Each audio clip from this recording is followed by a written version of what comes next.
Since March 24, 2020, a question of legality has arisen in the mind of people regarding the lockdown and the right to life. And in this video, we will discuss about it. Hello everyone, my name is SATYAM SHIVAACH and I am an intern at LEXIS and Company. India is facing its first biological disaster, and that too with all the constitutional institutions of our nation. The lockdown, which has been imposed upon our nation, followed by an individual state, was done under the Disaster Management Act 2005. This act was made after a tsunami disaster which occurred back on 26th December 2004. An act was primarily enacted to make plans for mitigation to reduce risk, impact and effects of the disaster at both central and state government level with the help of enforcing a lockdown or restricted public movement. Section 2 of the Act defines a disaster as a catastrophe, mishap, calamity, or grave occurrence in any area, arising from either natural or man-made cause. This Act also provides central government a lot of power, and regardless of any law in effect, the central government may issue any instruction to any authority anywhere in India to encourage or assist in disaster management. Pressingly, all such instructions provided by the central government and the NDMA must be adhered to the union ministries, state government and state disaster management authorities. Accompanying this Disaster Management Act, there is another act which also played a role in lockdown, and this is the Epidemic Disease Act 1897. This is a 123-year-old act and has delivered the government in its effort to tackle the spread of coronavirus. The act was first enacted in British colonial era primarily to control the plague outbreak in the late 80s. It has remained relevant ever since. Section 2A of the Act allows the centre to prescribe regulation, and Section 2 Clause 1 of the Act allows the state government to make the regulation. Combine these two acts and the various state-specified Public Health Act, the government was empowered to enforce all the action to better the crisis.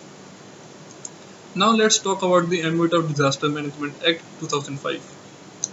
The legislative intent of this act was to provide for the effective management of disaster.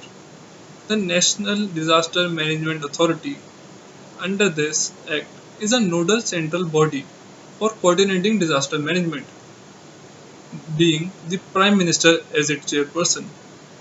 The NDMA lays down policies, plans and guidelines for disaster management.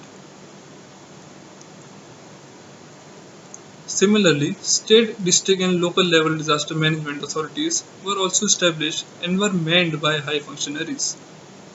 Power bestowed by DM Act or the central government and the NDMA are extensive. The central government, irrespective of any law in force, can issue any direction to any authority anywhere in India to facilitate or assist in the disaster management by virtue of Section 35, 62 and 72. Importantly, any such direction issued by central government and NDMA must be necessarily be followed the Union Ministry, the state government and the Disaster Management Authority of state. In order to achieve all this, the Prime Minister can exercise all power of NDMA under Section 6 Clause 3. This ensures that there is adequate political and constitutional heft behind the decision made. And this lockdown was imposed to take the measures for ensuring social distancing so as to prevent the spread of COVID-19. Along with these two acts, several state governments are also invoking Section 144 of the Indian Penal Code. This prohibits a gathering of 4 or more people in a particular area. By using this provision, the administration aims to control crowding and prevent the spread of coronavirus.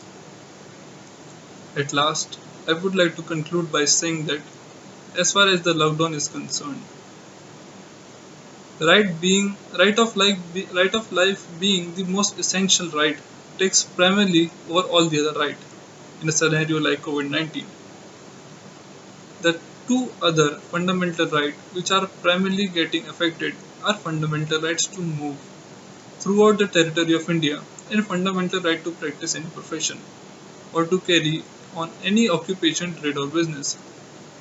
But both the above mentioned rights are subject to reasonable restriction in the interest of general public of the under the Article 19 Clause 5 and 19 Clause 6 of the Constitution of India. Consequently, the central can impose a lockdown in the entire country considering the rapid spread of COVID-19 and the need to aim at flattening the curve of COVID-19. Thank you.